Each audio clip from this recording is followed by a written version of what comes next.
दोस्तों सब्सक्राइब करें और इस बेल आइकन को दबाएं और पाएं वीडियो सबसे पहले। मैं भारत को भारतीयता की मान्यता के आधार पर फिर से खड़ा करना चाहता हूं, उस काम में लगा हूं। वो आपको जबरदस्ती ऑपरेट करता है। मैं आपको दो बातें कहना चाहता हूं कि कभी भी कोई डॉक्टर आपको कहता है कि हार्ट की आर्टरीज में, वेन्स में ब्लॉकेज है, 70% तक है, तब तो आप बिल्कुल हंसी खुशी रहिए, कोई चिंता की बात नहीं। 75 है, 80 है, 85 है, तो आप चिंता करिए और इस ब्लॉकेज को निकालने के लिए कुछ काम शुरू करिए। आप बोलेंगे ऑपरेशन है, ऑपरेशन उसका इलाज नहीं है।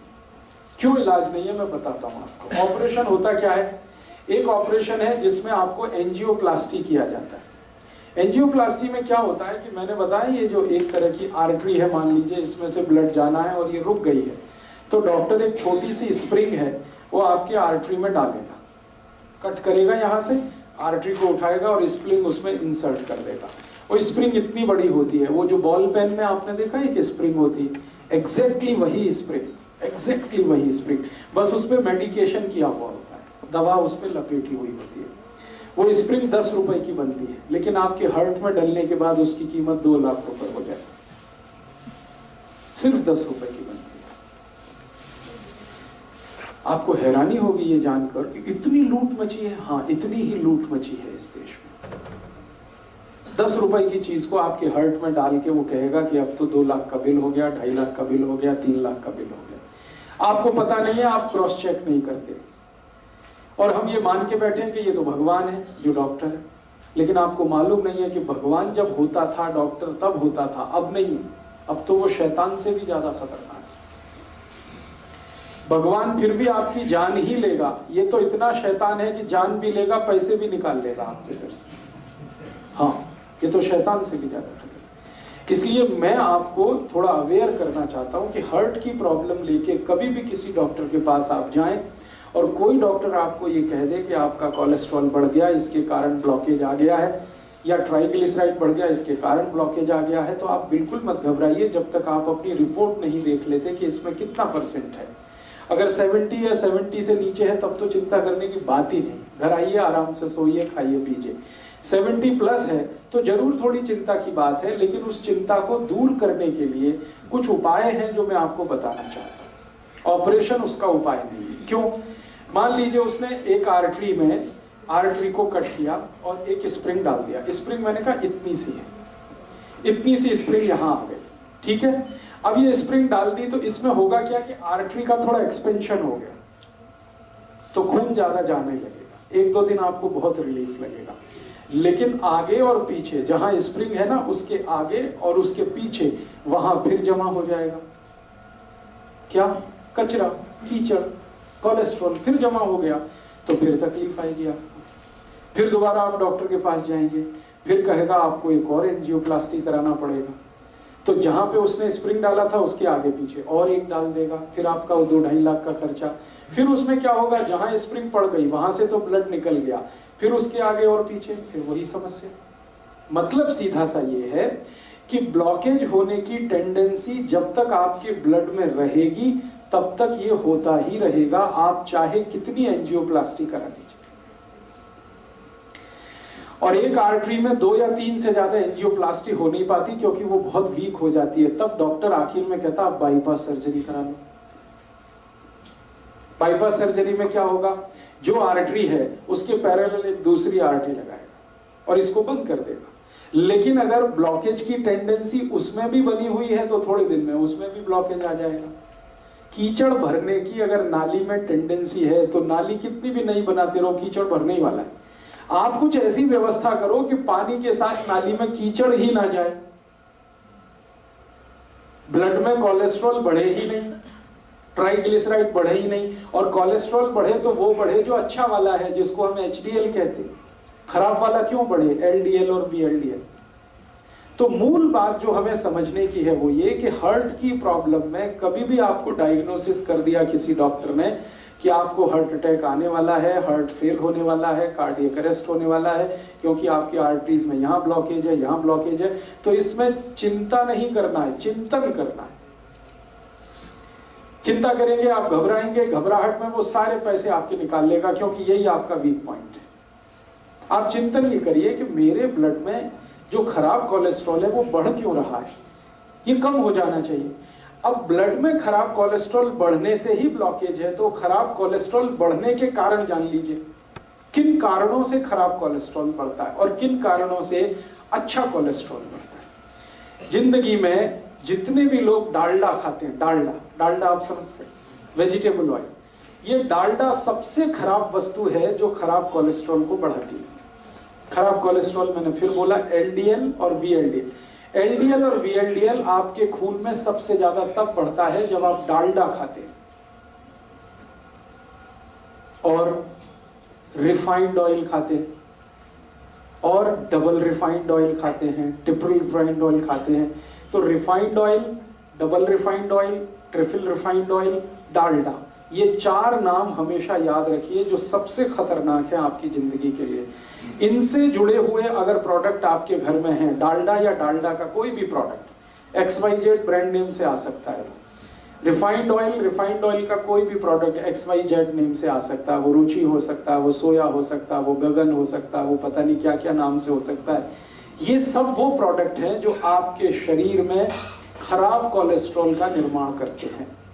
खराब माने LDL और VLDL, उसके कारण आपको ब्लॉकेज है।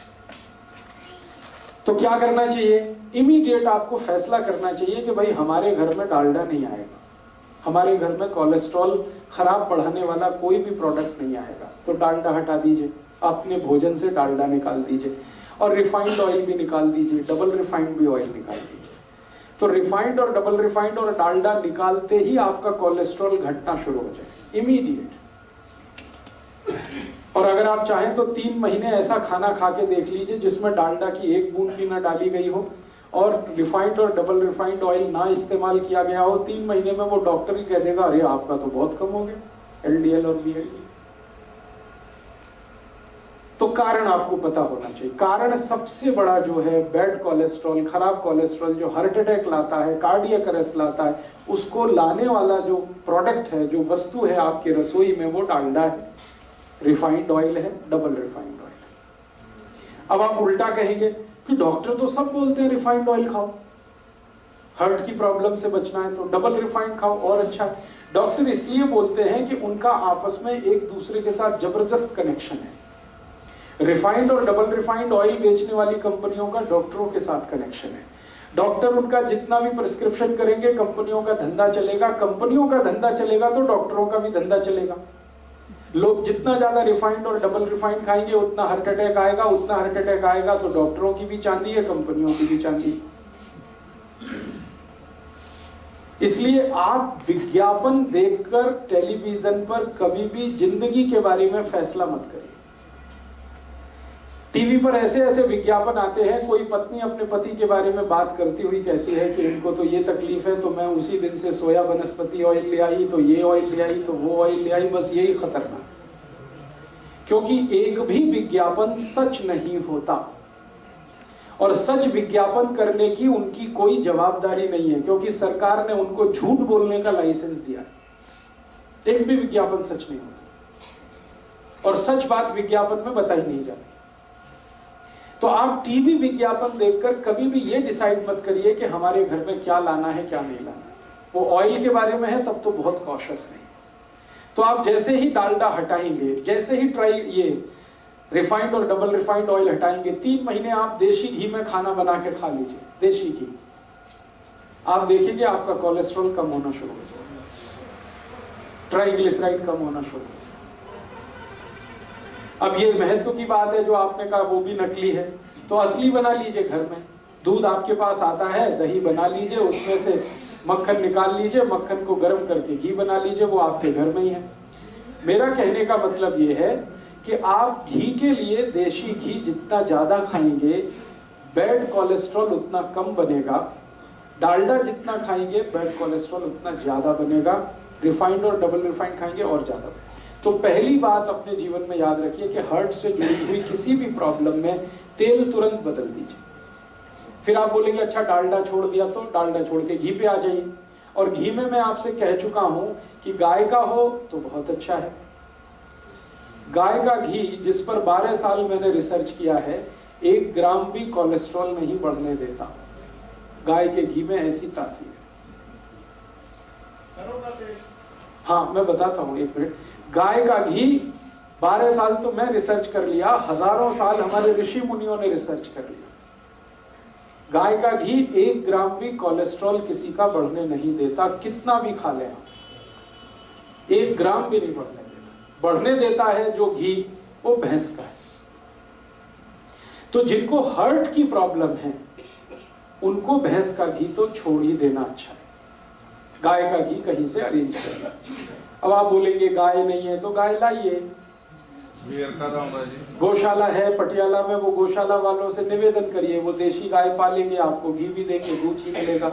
ये सारी समस्याओं का समाधान हम कर सकते हैं। बात जो मोटी समझने की है वो गाय के घी की है। दूसरी जानकारी कि आपके घर में तेल एकदम शुद्ध लाइए। ये जो रिफाइंड तेल है ना, ये छोड़ दीजिए, शुद्ध तेल लाइए। शुद्ध तेल कैसा? सरसों आपके बाजार में मिलती है, सरसों लेके जाइए, तेल निकालने वाली मशीन को दीजिए कि भाई मेरा तेल निकाल के दो। तो जिस कंडीशन में वो तेल निकाल के देता वही शुद्ध है। ज्यादा से ज्यादा उसको फिल्टर करा लीजिए। एक फिल्टर्ड ऑयल आता है और एक रिफाइंड ऑयल आता है। रिफाइंड ऑयल गलती से भी मत लाइए, फिल्टर्ड लाइए। फिल्टर माने छान के, बस इतना ही है, उसमें कुछ केमिकल मिक्सिंग नहीं है।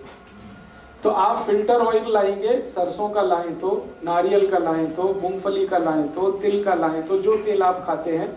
वैसे आपके लिए सबसे अच्छा तेल सरसों का ही है, क्योंकि हम नॉर्थ बेल्ट में जितने भी लोग रहते हैं सबके लिए सरसों बहुत अच्छी है।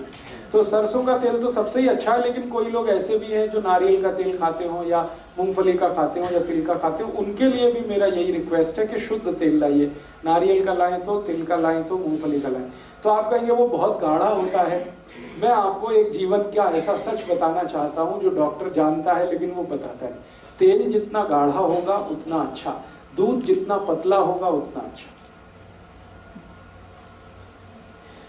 तेल जितना गाढ़ा होगा उतना अच्छा, दूध जितना पतला होगा उतना अच्छा। अब पतला दूध आपको चाहिए तो वो गाय पे ही मिलेगा, भैंस का तो नहीं मिलेगा। और गाढ़ा तेल चाहिए तो शुद्ध तेल ही गाढ़ा होता है, रिफाइंड तेल तो बिल्कुल पानी के जैसा है। तेल को जब शुद्ध रूप में हम प्राप्त करते हैं, फिर इसको रिफाइन करने के लिए जो केमिकल्स मिक्स किए जाते हैं वो खतरनाक है हार्ट के। वो सब हमारे एलडीएल और वीएलडीएल को बढ़ाने वाले हैं वो सारे। मेरे कुछ मित्र हैं जो डॉक्टर हैं, हार्ट स्पेशलिस्ट हैं, अलग अलग गांव में, माने अलग अलग शहरों में काम करते हैं। हम सबका एक ग्रुप है। हमने ग्रुप स्टडी किया पिछले 10 साल कि जिसके क्लिनिक में, जिसके पास भी हार्ट अटैक का पेशेंट आता है, ऑपरेट करने के पहले उसका पूरा हिस्ट्री लेना, तब ऑपरेशन करना। और हिस्ट्री में पहला ही सवाल हम पूछते हैं, तेल कौन सा खाते हो? तो 10 साल जितने भी मरीजों के बारे में हमने जानकारी इकट्ठी की, 90% मरीज वो थे जिनको हार्ट अटैक आया और रिफाइंड तेल खाते, और डबल रिफाइंड खाते, उनको और जल्दी आता है। और जो मरीज हमको आके बोलते हैं कि जी हम तो शुद्ध तेल खाते हैं, प्योर तेल खाते हैं, वो सिर्फ 10% ही है। माने 90% खतरा ज्यादा है हार्ट अटैक होने का जब आप रिफाइंड तेल खा रहे हैं, डालडा खा रहे हैं, डबल रिफाइंड खा रहे हैं। तो तेल बदल दीजिए, घी बदल दीजिए। डालडा की जगह देशी घी लाइए। देशी घी गाय का होगा तो बहुत अच्छा है, नहीं तो भैंस का ला रहे हैं तो मात्रा थोड़ी कम करिए, ज्यादा मत खाइए। जितना खा सकते, जितना पचा सकते हैं उतना ही खाइए। ये महत्व की बात है कि घी, देशी घी कभी भी गाय का होगा तो 1 ग्राम भी कोलेस्ट्रॉल नहीं बढ़ाएगा। इसमें आप बिल्कुल बेफिक्र रहिए, क्योंकि 10 साल मैं कर चुका हूं ये काम, और मुझसे पहले पुराने वैद्यों ने सैकड़ों साल ये काम करके देख लिया। हमारे पुराने जमाने का याद करिए, हमारे दादा दादी, नाना नानी आधा आधा कटोरी घी खाते, किसी को हार्ट अटैक नहीं था। हाँ, बस यही बात है महत्व की। मेहनत भी करते थे, खेत में जाते थे, हल चलाते थे, कुदाली चलाते थे, 10-10 किलोमीटर पैदल जाते थे, कंधे पर वजन रख के चले जाते थे, तो मेहनत उनकी होती थी। इसका मतलब ये है कि प्रॉब्लम जो है वो घी के साथ नहीं है, प्रॉब्लम आपके एटीट्यूड के साथ है कि आप अगर मेहनत कर रहे हैं तो घी बिल्कुल पचेगा, आपको चिंता मत करिए। आप कुछ भी मेहनत नहीं कर रहे हैं तो वही घी मारेगा फिर आपको। तो घी का कसूर नहीं है, कसूर आपका है। आप मेहनत नहीं करते, छोटे छोटे काम में भी हम मेहनत से अब चुराने लगे हैं अपना जी। ट्रैक्टर आ गया तब से तो और ज्यादा जी चुराना हमने शुरू कर दिया है। हर काम के लिए और स्कूटर या मोटरसाइकिल यूज करते हैं, कार यूज करते हैं, सब्जी भी लेने जाएंगे तो उसके लिए हमें ये सब लगता है। पैदल चलना हमारा इतना कम हो गया है, पहले बहुत पैदल चला जाता था, साइकिलें होती थी, पैदल चलते थे, तो ये सब फिजिकल वर्क पहले था, अभी बहुत कम है। तो इसमें घी का क्या दोष है? आप घी को गाली क्यों देते हैं? अपने को गाली दीजिए ना, हम मेहनत नहीं करते, हम निकम्मे हो गए, हम कामचोर हो गए, इसलिए ये प्रॉब्लम। इसमें घी का कोई दोष नहीं। घी का दोष तब आएगा जब आप मेहनत भी करें और उसके बाद भी आपका कोलेस्ट्रॉल बढ़े तब, लेकिन ऐसा कभी हुआ नहीं आज तक। मेहनत करने वालों को घी बहुत अच्छे से डाइजेस्ट होता है। तो इसलिए आप घी तो रखिए, देशी घी अपने घर में, रसोई में। डालडा निकालिए, रिफाइंड और डबल रिफाइंड हटाइए, तो तुरंत आपका कोलेस्ट्रॉल घटना शुरू हो जाएगा। दूसरी एक जानकारी मैं कल दे चुका हूं, आपको रिपीट कर रहा हूं, जैसे ही नमक बदल देंगे आपका कोलेस्ट्रॉल कम हो जाएगा। नमक कल मैंने बताया, समुद्री नमक छोड़कर आप सीधा नमक पे आ जाएंगे, काले नमक पे आ जाएंगे, कोलेस्ट्रॉल अपने आप गिरने लगेगा, ट्राइग्लिसराइड गिरने लगेगा। तो ये दूसरी बात याद रखिए। और तीसरी बात ये याद रखिए कि जितनी ज्यादा छिलके वाली दाल और छिलके वाली सब्जियां खाएंगे उतना ही कोलेस्ट्रॉल आपका घटता चला जाएगा। छिलके वाली दाल और छिलके वाली सब्जियां, जैसे लौकी है, तोरई है, टिंडा है, कद्दू है, करेला है, इन सब सब्जियों में हम छिलका उतारते हैं। ये मत उतारिए, छिलका उतारना बंद कर दीजिए, क्योंकि सब्जियों का सबसे ज्यादा प्रोटीन छिलके में है और फाइबर भी छिलके में। तो आप छिलके वाली सब्जियां खाइए। जिनको भी हार्ट की प्रॉब्लम है, ये सब बात उनके लिए हो रही है, सब के सब छिलके वाली सब्जियां खाएं। आलू भी छिलके के साथ खाएं तो अच्छा है, आलू का भी छिलका ना होता है। तो आप कहेंगे फिर स्वाद नहीं लगेगा, लगेगा। आलू को उबालें और उबालकर सब्जी में डालें, छिलका ना उतारें तो भी स्वाद लगेगा। तो आलू है, गोभी है, पत्ता गोभी है, या तो पत्ता गोभी और गोभी का जो छिलका समझते हैं, वो जो डंठल होते हैं, छोटे छोटे पीस काट के आपकी सब्जी में रखिए, उनको बहुत काम की चीज है। जो आप निकाल देते हैं वो बहुत काम की चीज है। करेले का छिलका कभी मत उतारिए, लौकी का मत उतारिए, तोरई का मत उतारिए, कद्दू का मत उतारिए। ज्यादातर सब्जियां छिलके वाली खाना शुरू कर दीजिए, कोलेस्ट्रॉल अपने आप घटने लगेगा, खराब होगा। हाँ, मैं आपको वो भी बता दूंगा, आप उसकी चिंता मत करिए। छिलके वाली सब्जियां भरपूर खानी है, छिलके वाली दालें खानी है। मूंग की दाल खानी है तो छिलके वाली, उड़द की दाल खानी है तो छिलके वाली, माँ की दाल खानी है तो उस पर छिलका रहे, अरहर की दाल में छिलका, माने बिना पॉलिश की हुई दाल छिलके वाली। और चावल भी आप खाइए, वो भी छिलके वाला। चावल एक आता है छिलके वाला, एक बिना छिलके वाला। जो छिलके वाला चावल है वो रेड कलर का होता है, हल्के से लाल रंग का होता है, उस पर पॉलिश नहीं होती। तो बिना पॉलिश किया हुआ चावल खाइए, बिना पॉलिश की हुई दाल खाइए। हाँ, पकेगा। कैसे पकेगा, तरीका मैं बता देता हूँ। हाँ, ब्राउन राइस जिसको आप कहते हैं, वो छिलके सहित होता है, इसलिए ब्राउन है। वो बहुत अच्छे से पकता है। कैसे पकता है? चावल को पकाते समय थोड़ा 2 बूंद घी डाल दीजिए, बहुत अच्छे से पकता है, बहुत अच्छे से पकता है। या चावल पकाते समय थोड़ा नींबू निचोड़ दीजिए उसमें, बहुत अच्छे से पकता है। एक एक दाना उसका खिला अलग रहता है। तो छिलके वाला चावल, छिलके वाली दालें, छिलके वाली सब्जियां, ये सब खाना है हर उस मरीज को जिसको कोलेस्ट्रॉल बढ़ा है, हार्ट के अटैक आने की संभावना है, या आर्टरीज और वेन्स में कचरा जमा हो गया। 3 बातें हुई। चौथी बात और एक जानकारी दे दूं कि जो रोटी आप खा रहे हैं, रोटी मोटे अनाज की खाइए। जितना मोटा अनाज उतना ही हार्ट के लिए अच्छा। जैसे मक्की है, बहुत अच्छी है हार्ट के लिए। बाजरी है, बहुत अच्छी है हार्ट के लिए। ज्वारी है, बहुत अच्छी है हार्ट के लिए। गेहूं उतना अच्छा नहीं है हार्ट के लिए। अगर गेहूं खाना ही है तो अकेला गेहूं मत खाइए, उसमें मिक्स करिए। क्या मिक्स करें? थोड़ा चना मिक्स कर दीजिए, थोड़ा सोयाबीन, थोड़ी ज्वारी, ऐसी चीजें मिक्स करिए जो मोटे अनाज में आती है। फिर उसकी रोटी बनाइए, मिस्सी रोटी कहते हैं या क्या रोटी कहते हैं, मिस्सी रोटी, यस, वो खाइए आप। गेहूं की रोटी कभी भी मत खाएं, ना खाएं वो सभी पेशेंट जिनको हार्ट की प्रॉब्लम है। मिस्सी रोटी खाएं, मोटी रोटी खाएं। और जब गेहूं आप पीसने के लिए लेके जाते हैं चक्की पर, और गेहूं के साथ बहुत सारी चीजें, तो उसको बोल करके मेरा आटा मोटा पीसो, बारीक मत पीसो। और बिना रोले तो हाँ, मेरा आटा मोटा पीसो, बारीक मत पीसो। और वो आटा घर में लाके कभी भी छलनी से छानना नहीं, क्योंकि उसकी जो चोकर आपने निकाल दी वही आपके हार्ट को बचाने वाली है। जो ऊपर के छिलके हैं, जो चोकर है, वही आपके खून को पतला करती है। तो इसलिए इस तरह से आप अपने लाइफ को थोड़ा एडजस्ट करिए। अगर हार्ट की प्रॉब्लम, अगर आपने ये सब शुरू कर दिया और थोड़ी 2-3 चीजें और अगर कर सकें तो बहुत अच्छा है। शाम को मैंने कहा खाने के बाद कम से कम 1000 कदम पैदल चलना, आपको वॉकिंग करना शाम को बहुत जरूरी है। दोपहर के खाने के बाद आराम करना बहुत जरूरी है, थोड़ा वज्रासन में बैठना बहुत जरूरी है।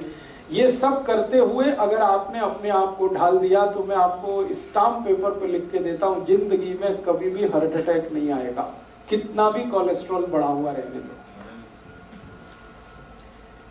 और लगातार आप इस हैबिट में आ जाएंगे जो मैं बता रहा हूं, तो आपका 6-8 महीने में कोलेस्ट्रॉल अपने आप ही खत्म हो जाएगा। आप हैरान हो जाएंगे कैसे हो गया। आपने फूड हैबिट्स थोड़ी सी चेंज की, वो हो गया। जो खराब कोलेस्ट्रॉल बढ़ाने वाली चीजें हैं वो हटाते गए, और जो अच्छा कोलेस्ट्रॉल बढ़ाने वाली चीजें हैं उनको बढ़ाते गए, आप ठीक हो गए।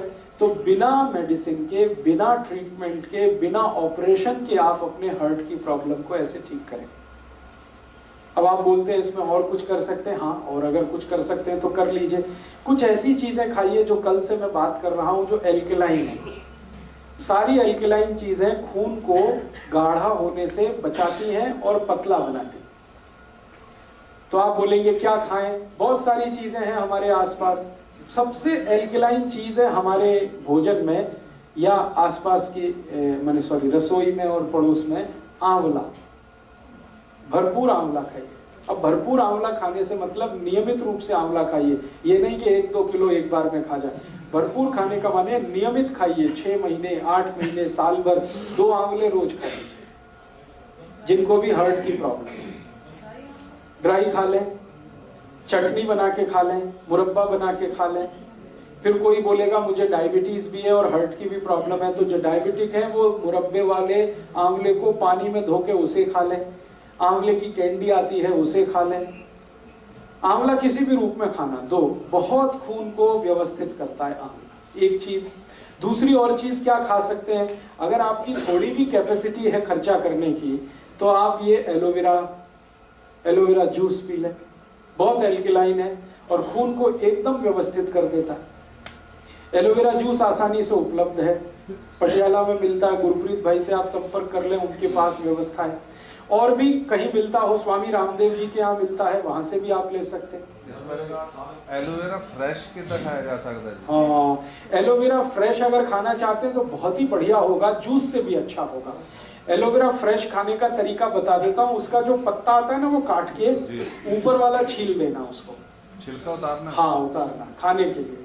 फिर अंदर का जो गूदा है, फल, वो चबा के खा लीजिए। एक दिन में 10 से 15 ग्राम से ज्यादा मत खाइए। बहुत कड़वा है, बहुत तीखा है। उसको ग्राइंड करके पानी में, हाँ, ले सकते हैं, ग्राइंड करके पानी में ले सकते हैं। उसकी चटनी ले सकते हैं, चबा के खा सकते हैं, कैसे भी खा सकते हैं। अचार आता है तो अचार खा लीजिए। एक सर, उसका जो छिलका है, दूसरी चीजों का तो छिलका खाना है। हाँ, एलोवेरा का छिलका ही एक है जिसको आप डाइजेस्ट नहीं कर सकते। वो डाइजेस्ट आप कर नहीं पाएंगे, इसलिए मैंने उतरवा दिया। बाकी सभी छिलके आप डाइजेस्ट कर पाते हैं। तो एलोवेरा का गूदा ले लीजिए। ऐसे ही हमारे पास बहुत एल्कलाइन चीज है, गाजर।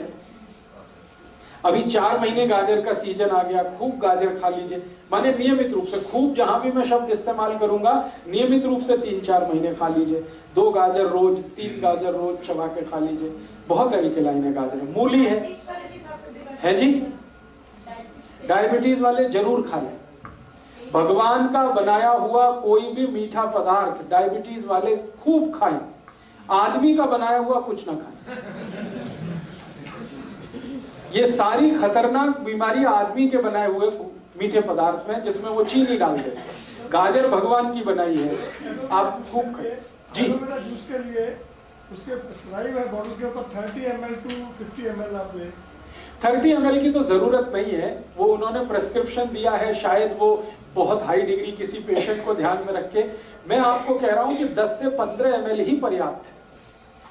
30 ml बहुत ज्यादा है, नॉर्मल आदमी के लिए ठीक नहीं। वो बोतल पे इसलिए भी लिखा गया है कि बिके, सब जगह बेचने का प्रॉब्लम आ गया ना।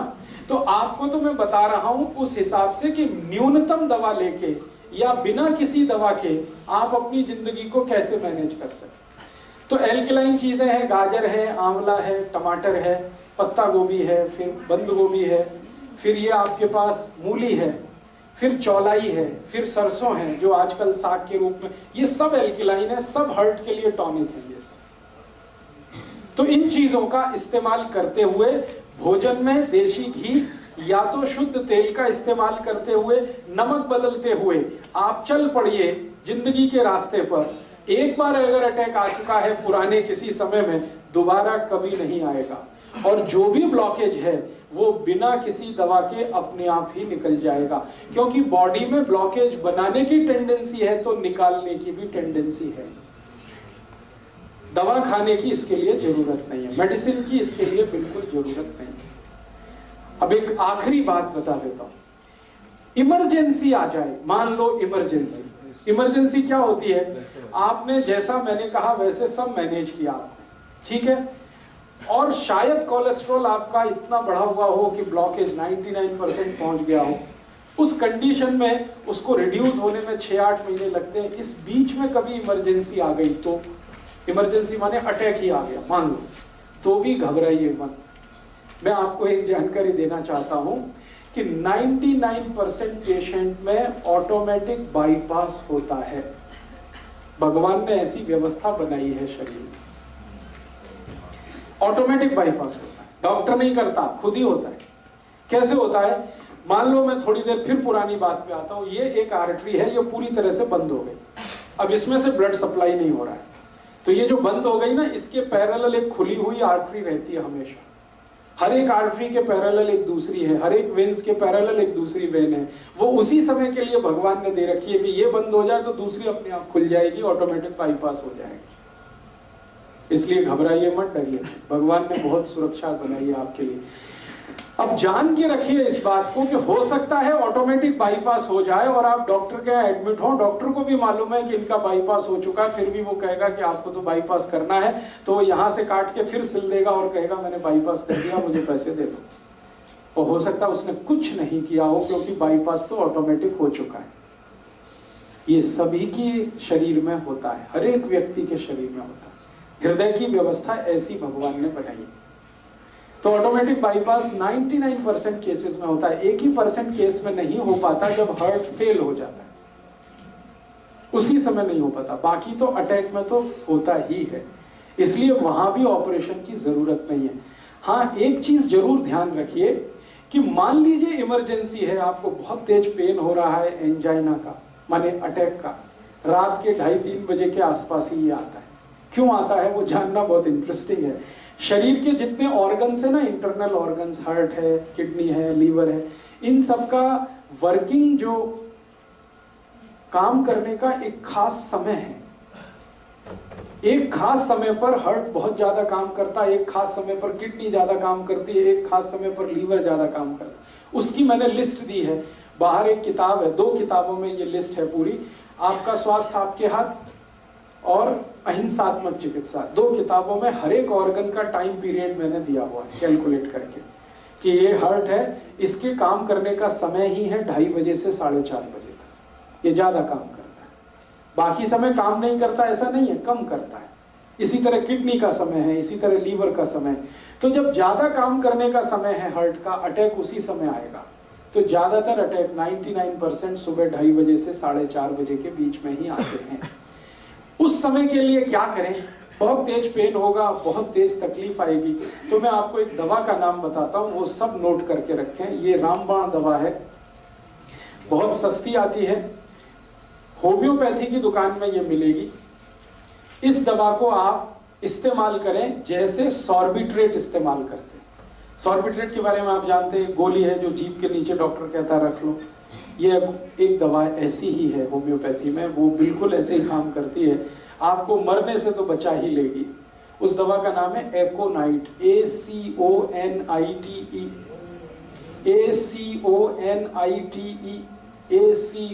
ACONITE, एकोनाइट।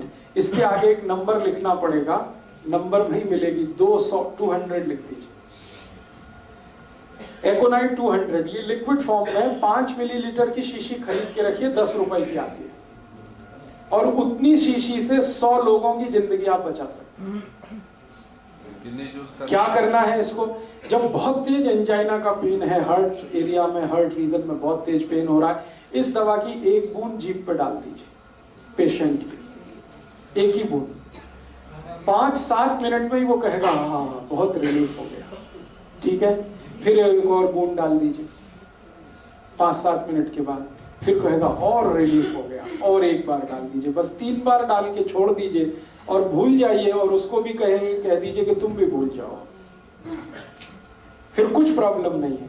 डॉक्टर के पास भी जाने की जरूरत नहीं है, एंजियोग्राफी भी कराने की जरूरत नहीं है। अगर आप कराना चाहें तो पैसे ही खर्च होने वाले हैं आपके, और कुछ उससे ज्यादा नहीं निकलेगा। आपने उसको रोक लिया मरने से, अब क्या करना है वो मैं पीछे सब बता चुका हूं। उसका घी बदलवाइए, उसका तेल बदलवाइए, उसका दूध बदलवाइए, भैंस का पी रहा है तो गाय का लाइए, घी ला रहा है तो गाय का लाइए, फिर उसको कहिए नमक बदलो, फिर छिलके वाली दालें शुरू करो, छिलके वाली सब, ये सब उसको शुरू कर दीजिए उसकी डाइट, और 5-6 महीने के बाद वो बिल्कुल नॉर्मल हो जाएगा। सेकंड ड्रॉप 5 से 7 मिनट्स के 5 to 7 मिनट्स, एक ड्रॉप डाला 5 to 7 मिनट, दूसरा डाल दिया 5 to 7 मिनट, तीसरा डाल दिया, बस 3 ड्रॉप डाल के छोड़ दें। ये एक छोटी सी जानकारी मैंने आपको हार्ट और हार्ट से होने वाली प्रॉब्लम्स के बारे में दी है।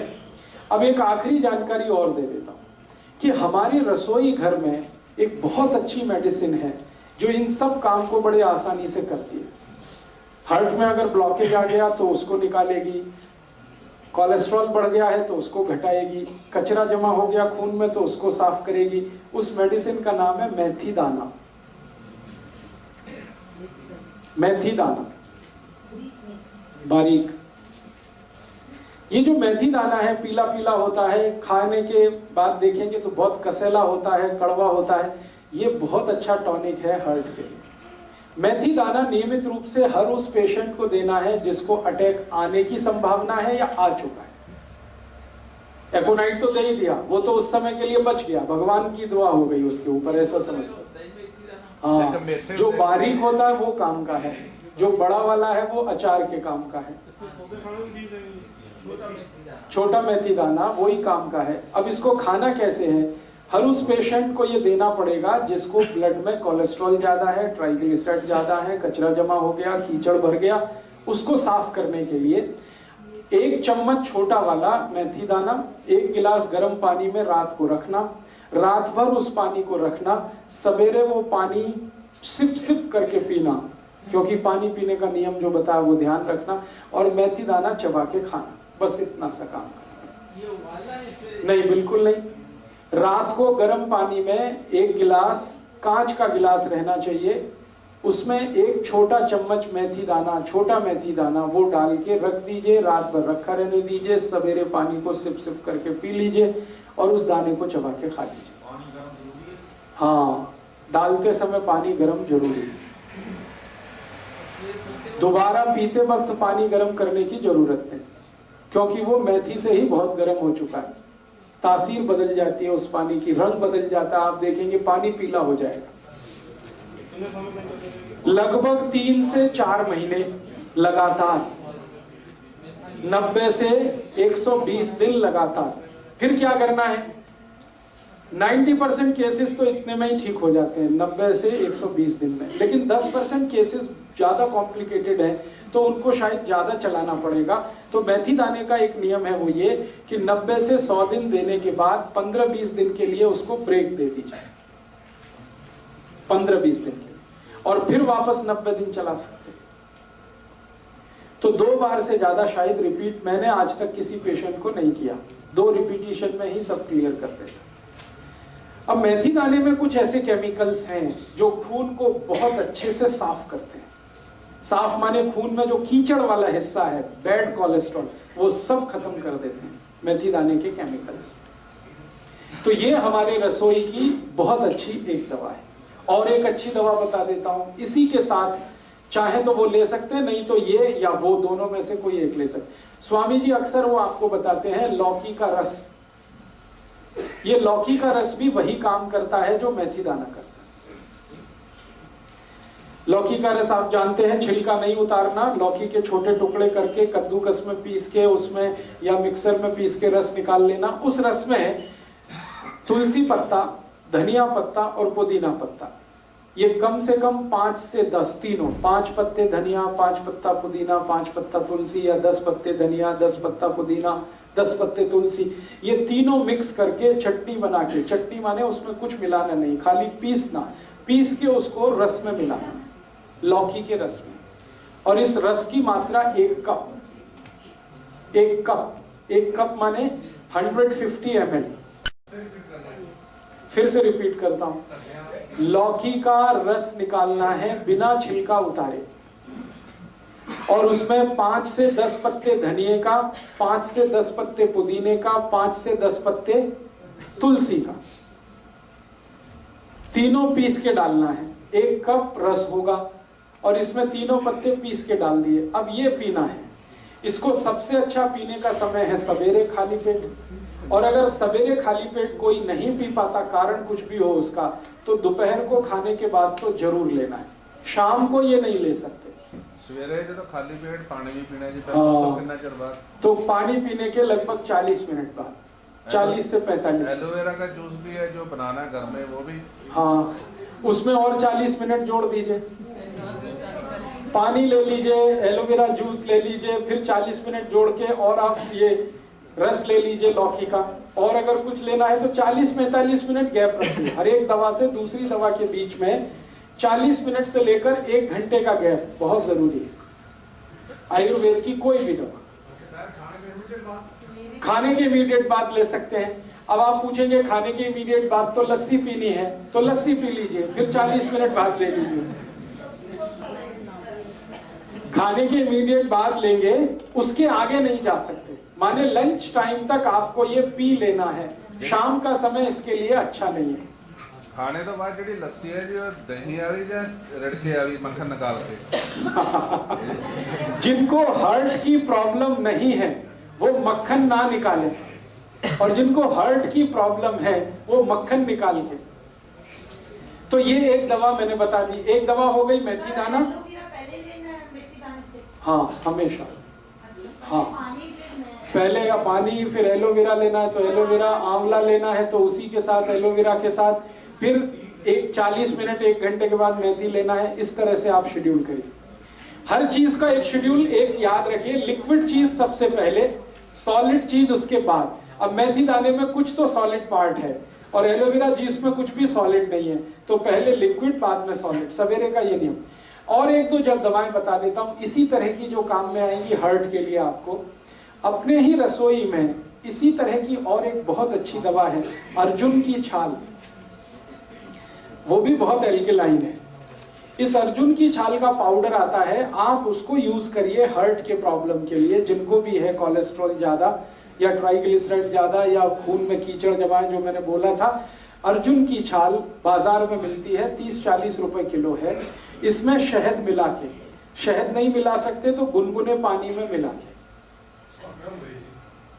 है जी 100 रुपए किलो, तब तो आपको ठग लिया किसी ने।